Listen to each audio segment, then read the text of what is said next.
Alright, here we have Race the Future, excuse me. Provided to me by the publisher, VD Dev. Been playing Nintendo Switch. This game is an amazing racing game. So it's got quite a bit of stuff going on here. So you got difficulty, Discovery, Rookie, Pro, or Legend. I'm playing on Discovery, so easiest difficulty. The visual quality of Medium, which will play the game at 60 frames per second. And then you have High Quality, which will increase the visual fidelity, visual quality of the graphics and all that, but run at a slower 30 frames per second. Now, I started the game at 60 frames per second, as that's the default. Trying to go back to 30 frames, I really couldn't do it. It's just too smooth at a 60 frame per second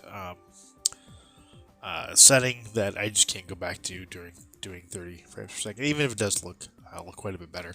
So you've got the various game options here. So you have time attack, you have championship, you have challenges. The championships consist of 9 races through various different tracks. I don't like that it's 9 races per championship. I think it's quite a bit. I would have thought maybe it was 3 or 4. I think it's a tad bit high. But what I've been doing, actually, is trying to get through all these challenges. Now, if you go through the challenges and you meet all their criteria, for this one here, you've got defeat race time. You have to complete the whole race in under 4:29.150. You can't use boost through the entire race. And then you'll get all 4 of those based on your time, based on not using boost. And then you'll meet the criteria to move on to the next event. Now, this is the only way to unlock cars, which is why I've been trying to solely do this and nothing else, and 100%ing each one. So that's that. Now I'm going to go ahead and do the Tuku Paradise event season 1. So when you get to choose a challenge or choose or start a championship, you get to choose your car. So you come over here, you choke your car. Right now I have 3 cars unlocked. In order to like the 4th one, finish season 2 in challenge mode. So I go through season 2, and then that'll unlock this next car, and so on and so forth. And once you pick a car, you have auto brake, low, medium, or high. I'm going to go ahead and play with medium. You have sticker and color options, which is kind of cool. So you can change the color of your car, or you can change the sticker color. So it's kind of cool too. I like that. I'll go ahead and stick with the black. And then you have boost mode. So you can do 3 boosts per lap plus charge at start. You have recharge during boost, or recharge from going 125 kilometers per hour or faster to recharge it. I like to do 3 boosts per lap plus charge. But if you want to play more like a Ridge Racer, you'd want to go and do recharge during drift, because that's the way that game works. And then I'm assuming this is just a unique mechanic there, but and this is standard for most racing games. We're going to start. Now, what's cool is the game does support touchscreen, so you can navigate the menus through touchscreen, which is definitely can be a benefit over trying to use a controller, because sometimes it can be hard determining where you are in the menu. But it's kind of cool. You can also spin the cars around, which is kind of neat. Now, I'm actually going to restart the race here.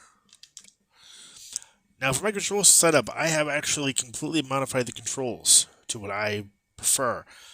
The game defaults to analog sticks, with the ZR and ZL buttons being your gas and your brake, respectively. But I've chosen to make A my gas, and I'm using the D-pad as the means to control the direction of the car. And restart that. The reason being is because I feel that just the D-pad, at least using a my SAS style knockoff Pro controller, works much better than trying to use the analog sticks. Similar to why I'm using the A button for my gas. Now, what I like is that you can use the turbo right off the bat, and then it'll refill as soon as you hit across that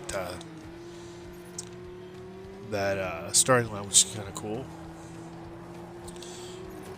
And you can switch your camera angle by hitting the X button.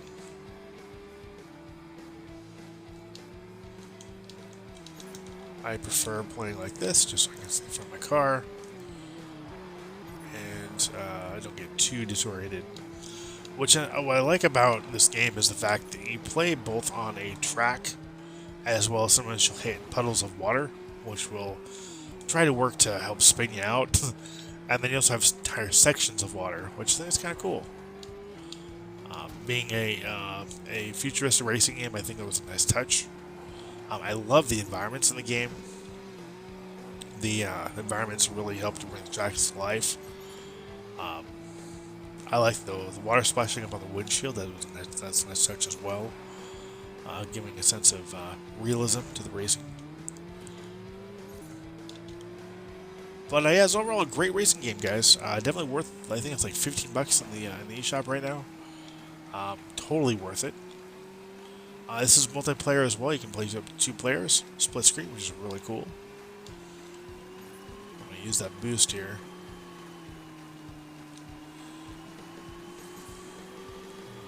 Now, you do want to be careful when you're using the boost in the water, and when you get up those high speeds, because you will spin out very easily. The car does not turn very sharp on water. Even with that added bonus to the braking, it really doesn't help a whole lot when it comes to water. Now, the game does also have a very steep, or I guess rather fluid, sensitivity. Sensitivity is very high when you should start the game. I have turned down the sensitivity quite a bit, just because it felt too floaty, and it made the game not all that much fun to play.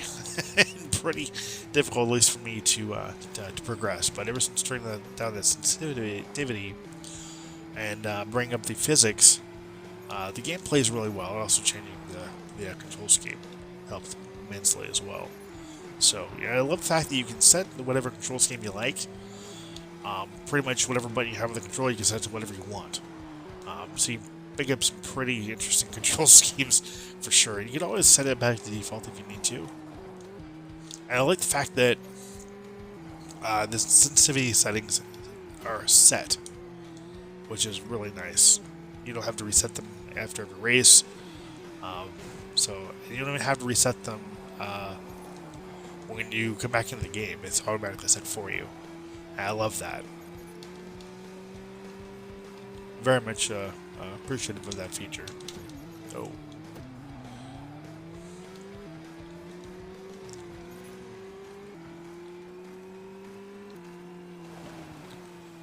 So yeah, overall a great racing game. I've been having a ton of fun with it.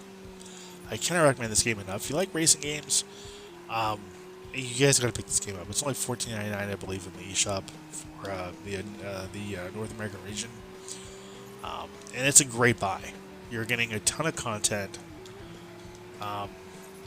unique control options, touchscreen support in the menu system, great soundtrack, great graphics. Being racing at 60 frames per second is pretty awesome.